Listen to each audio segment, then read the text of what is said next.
First of all क्या है कि मोटिवेशन का नॉर्मल मीनिंग आप ये समझोगे कि कोई भी ऑर्गेनाइजेशन है, ठीक है ना, उसमें जो वर्कर काम कर रहा है, जब तक उस वर्कर को वहां से कोई प्रॉफिट समझ में नहीं आएगा तो वो वहां पर पूरी तरह से एंगेज होकर काम नहीं करेगा। कहने का मतलब है कि आपके पास जो भी वर्कर काम कर रहे हैं उनको आप उस काम को करने के लिए इंकरेज करो, और इंकरेज करने के लिए आपको क्या करना पड़ेगा कि उनको इस तरह की फैसिलिटी प्रोवाइड करो जिससे वो काम को करना चाहे। जैसे कंपनी ने गोल रखा अचीव करने के लिए, ठीक, अब उस गोल तक कंपनी को पहुंचने के लिए जो वर्कर होंगे उनको क्या करना पड़ेगा, मोटिवेट रखना पड़ेगा। और मोटिवेट रखने के लिए क्या करना पड़ेगा, दो तीन चीजें।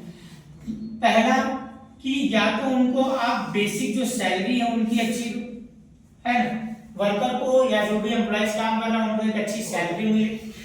दूसरा कि उनको फैसिलिटी अच्छी मिले। तीसरा कि उनको जॉब सिक्योरिटी मिले, वो जहां काम कर रहे हैं। बस आप कहीं भी अपना 100% तभी देते हो जब वहां से आपको कुछ रिवार्ड मिलता है ना।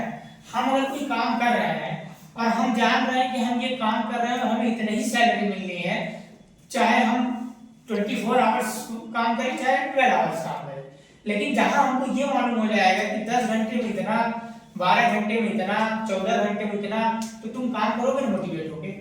उसी तरह से आपका यहाँ देखो कि फैसिलिटी क्या है। जैसे मान लो कि मार्केटिंग वाली कंपनियां होती हैं, इतने लोगों को ऐड करो तो आपको यहाँ का टूर मिलेगा, थाईलैंड जाने को मिलेगा, यहाँ जाने को मिलेगा। क्यों लिखती हैं? क्योंकि ये जो लोग काम कर रहे हैं उनको क्या करना चाहती हैं, मोटिवेट। मोटिवेशन एक इंपॉर्टेंट फैक्टर होता है किसी भी ऑर्गेनाइजेशन को सक्सेस करने। अगर आपका एम्प्लॉय मोटिवेट होकर काम कर रहा है, विदाउट स्ट्रेस काम कर रहा है, तभी आपका ऑर्गेनाइजेशन सक्सेस हो सकता है। बहुत सारे जॉब प्रोवाइडर क्या होते हैं, वो जॉब दे रहे हैं लेकिन एम्प्लॉय उनसे सेटिस्फाई नहीं होता है। अगर एम्प्लॉय जॉब प्रोवाइडर से सेटिस्फाई नहीं है, अपने डायरेक्टर अपने ऑनर से सेटिस्फाई नहीं है, तो वो उस काम में 100% अपना नहीं देगा। और अगर 100% नहीं देगा तो सीधी सी सीधी बात है कि उस ऑर्गेनाइजेशन की प्रोडक्टिविटी पर क्या पड़ेगा, इफेक्ट पड़ेगा।